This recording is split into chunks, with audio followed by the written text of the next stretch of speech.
L'heure du journal avec vous, Ézéchiel Fernandez. Bonsoir à tous. Le sommet des BRICS, Brésil, Russie, Chine, Inde et Afrique du Sud s'achève en ce moment. Des poids lourds qui se serrent les coudes sur l'échiquier mondial, mais peut-être s'agit-il plus d'affichage que de réelle solidarité. Nous rejoindrons Noé Ochebodin à Johannesburg. Pedro Sanchez, le chef du gouvernement espagnol, lâché par ses alliés lors du vote budgétaire. Nouveau symptôme d'un mal qui devient endémique, celui de la majorité introuvable. Nous serons en ligne avec Marie-Hélène Ballesteros. La police des polices vient de remettre ses conclusions sur l'affaire Benalla. Il préconise une charte pour mieux encadrer les observateurs. Antoine Maret a lu le rapport de l'IGPN. Il y aura bien une motion de censure de la gauche commune au PS, les Insoumis, les communistes, une sorte d'union de la gauche de circonstance. Explication de texte dans ce journal signé Maïwen Bordron. Avant de développer ces titres, je vous propose un témoignage éclairant sur la situation au Nicaragua 100 jours après le début d'un mouvement de contestation qui a fait 448 morts. Selon l'association nicaraguayenne pour les droits de l'homme, le régime de Daniel Ortega devient de plus en plus féroce dans sa répression. Une loi antiterroriste, par exemple, entrée en vigueur cette semaine, punit jusqu'à 20 ans de prison ceux qui soutiennent ou participent à des activités antigouvernementales. Une peine que, potentiellement, Florence Jauget encourt. Cette cinéaste vit et travaille au Nicaragua depuis 25 ans et depuis maintenant 3 mois, sa caméra enregistre inlassablement ce qui se passe dans les rues, dans le pays, à ses risques et périls. Témoignage sur un pays en état de siège, Florence Jauget, jointe à Managua par Mathieu Laurent. Il y a énormément de gens en fuite, énormément de gens qui se cachent.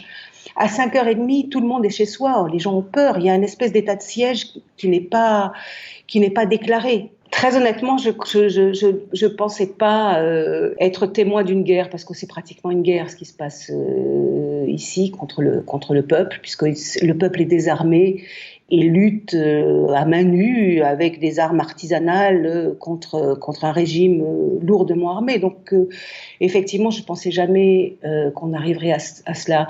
Mais je dois dire que toute ma génération et la génération des gens qui ont vécu la révolution étaient très déçus par la jeunesse en disant oui, ils sont apathiques, ils sont pas organisés, ils font rien. Et puis tout d'un coup, ce sont eux qui nous ont donné une énorme leçon, puisque ce sont eux qui ont mis les premiers morts, ce sont eux qui se sont insurgés les premiers et qui ont entraîné tout le peuple derrière lui, et même le grand patronat, le conseil des entrepreneurs. Donc, ils nous ont donné une grande leçon. Mais il n'y a pas de leader. C'est ça qui est difficile aussi à comprendre. C'est un soulèvement. Il n'y a absolument aucun parti, aucun leader c'est une coalition en fait de personnes qui se disent autoconvocados, c'est-à-dire qu'ils vont eux-mêmes manifester de tous les secteurs et de tous les âges et de toutes les religions et de tous les partis politiques contre ce gouvernement. Qui reste aujourd'hui aux côtés du couple présidentiel ? Il a sa famille, il y a la police, les travailleurs de l'État, certains qui sont convaincus que Daniel Ortega est le meilleur président du Nicaragua, de l'Amérique latine et du monde. Aussi certains travailleurs de l'État qui n'ont pas le choix parce qu'ils ne veulent pas perdre leur travail, donc ils sont obligés de suivre les manifestations en faveur du régime. Il y a beaucoup de sandinistes qui ont fait la révolution, qui sont sandinistes, mais qui ne sont pas orteguiste. Le témoignage de Florence Jauget à Managua, recueilli par Mathieu Laurent. Daniel Ortega, le président, quant à lui, écarte pour l'instant toute idée de quitter le pouvoir avant le terme de son mandat en 2021. Le sommet des BRICS s'achève donc à Johannesburg. Les dirigeants du Brésil, de la Russie, l'Inde, la Chine et l'Afrique du Sud se sont retrouvés plusieurs jours durant, des pays qui représentent 42% du produit intérieur brut mondial. Dans une déclaration commune, ces dirigeants s'inquiètent des conséquences des mesures macroéconomiques prises dans certaines grandes économies avancées, visant les États-Unis, bien sûr, sans les nommer. Noé Ochebodin, bonsoir. Vous êtes en direct de Johannesburg. Vous avez suivi ce sommet. Est-ce qu'on peut dire que finalement, les dirigeants des BRICS se sont plutôt livrés à des effets de manche ? Oui, à des effets de manche, car lorsque Xi Jinping, le président chinois, ouvre le 10e sommet des BRICS mercredi, il s'oppose aux menaces que fait planer Donald Trump sur le commerce international. Il parle d'un défi, d'une confrontation lancée par le président américain. Les 5 puissances émergentes ont d'ailleurs multiplié pendant 3 jours les appels au multilatéralisme. On pense alors à l'annonce d'un basculement de l'ordre mondial, comme l'a dit le président chinois, avec une union des pays des BRICS face aux géants américains. Mais lors de la signature de la déclaration de Johannesburg, Johannesburg, signé hier, pas d'engagement fort. Brésil, Chine, Afrique du Sud, Inde et Russie se sont contentés de rappeler le besoin d'une plus grande coopération économique, en particulier à l'approche de la 4e révolution industrielle, le thème de ce sommet. Et en réalité, les pays se sont plus focalisés sur des rencontres bilatérales à huis clos pour signer des partenariats commerciaux. Il y a cependant une nouveauté à noter cette année, celle de l'intégration du continent africain avec le premier forum BRICS Afrique. À Johannesburg étaient en effet présents près de 20 chefs d'État du continent, là aussi principalement pour signer des accords bilatéraux avec les puissances émergentes. Noé Ochebodin, merci. Vous étiez en direct de Johannesburg. Décidément, l'Espagne demeure un pays difficilement gouvernable. Pedro Sánchez, le chef de gouvernement, en fait les frais. À son tour, son parti, le PSOE, le Parti socialiste, ne compte que 84 sièges de députés sur 350. Il n'a pas pu former son gouvernement après la chute du conservateur Mariano Rajoy qu'avec le soutien massif d'alliés de circonstance. Des alliés qui lui font défaut aujourd'hui. 2 partis catalans de gauche et Podemos se sont abstenus sur un vote budgétaire, un texte qui prévoit en effet une nouvelle réduction des déficits. Marie-Hélène Ballesteros, bonsoir. Bonsoir Ezekiel. Vous êtes en direct de Madrid, bien sûr. La malédiction de la majorité introuvable a donc encore frappé ? Eh oui, c'est bien ça. Et comme vous le disiez, c'est un dur revers aujourd'hui pour l'exécutif socialiste de Pedro Sánchez qui a été lâché par les formations qui l'ont soutenu pour accéder au pouvoir et renverser le gouvernement Rajoy début juin. À savoir les indépendantistes catalans de ERC, du PD4 ainsi que la formation de Pablo Iglesias Unidos Podemos qui ont décidé donc de s'abstenir aujourd'hui. Alors seuls les nationalistes basques ont soutenu aujourd'hui le gouvernement Sánchez au congrès des députés, soit 88 voix pour, 173 contre, 86 abstentions.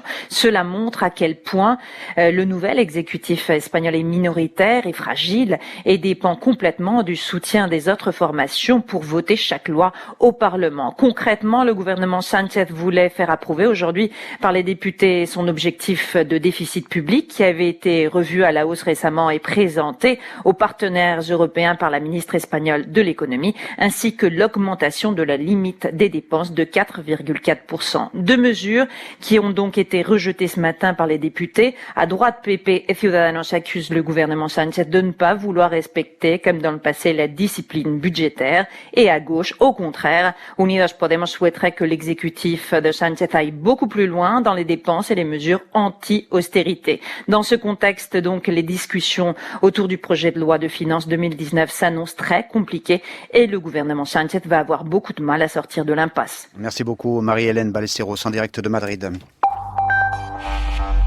Dans l'affaire Benalla, 3 enquêtes sont menées, vous le savez, simultanément, judiciaires, parlementaires et administratives. L'IGPN, l'inspection générale de la police nationale, vient de rendre son rapport cet après-midi. Antoine Marette, bonsoir. Bonsoir. Que peut-on retenir de ce rapport de la police des polices ? Alors d'abord, précisons que c'est un rapport qui a été demandé à la police des polices par Gérard Collomb pour tenter de déceler les dysfonctionnements lors de cette manifestation du 1er mai, d'en comprendre les causes et d'en tirer les leçons. Ce rapport de l'IGPN met en cause d'abord Alexandre Benalla et Vincent Kras, dont il apparaît que le comportement interventionniste a provoqué l'incident place de la Contrescarpe. Il n'y avait pas eu dans le passé d'autres incidents signalés avec des observateurs. On s'en tenait donc jusqu'à présent à des règles de bon sens. Le rapport montre également du doigt le chef d'état-major adjoint de la direction de l'ordre public et de la circulation, Laurent Simonin, qui n'a pas évoqué avec son supérieur hiérarchique la présence d'Alexandre Benalla. À l'inverse, l'IGPN décharge le major de police chargé d'accompagner Alexandre Benalla. Face à la tournure des événements, il avait paru embarrassé, ce que la police des polices justifie par son grade insuffisant. Il ne concevait pas de faire la moindre observation à celui qui était à ses yeux un personnage de première importance. On apprend également dans ce rapport que, contrairement à ce qu'il a affirmé dans Le Monde, c'est bien Alexandre Benalla qui a demandé à venir observer la manifestation, on ne le lui a pas proposé. Et deuxième chose, il est venu accompagné de Vincent Kras, ce qui n'était pas prévu, mettant devant le fait accompli l'accompagnateur d'Alexandre Benalla. Face à ces constatations, l'IGPN fait plusieurs propositions que les futurs observateurs portent un signe distinctif qui permette de ne pas les confondre avec les forces de l'ordre, que leurs conditions d'accueil fassent l'objet d'une charte, qu'ils signent une convention. La police des polices propose donc de formaliser davantage ses missions d'observateur. Le ministre de l'Intérieur en a pris acte et donnera la semaine prochaine ses instructions aux préfets directeurs généraux. Merci Antoine Marette. Il faut donc créer un corps d'observateurs, des observateurs. Ce que les ordonnances travail ou la réforme de la SNCF ne sont pas parvenus à faire,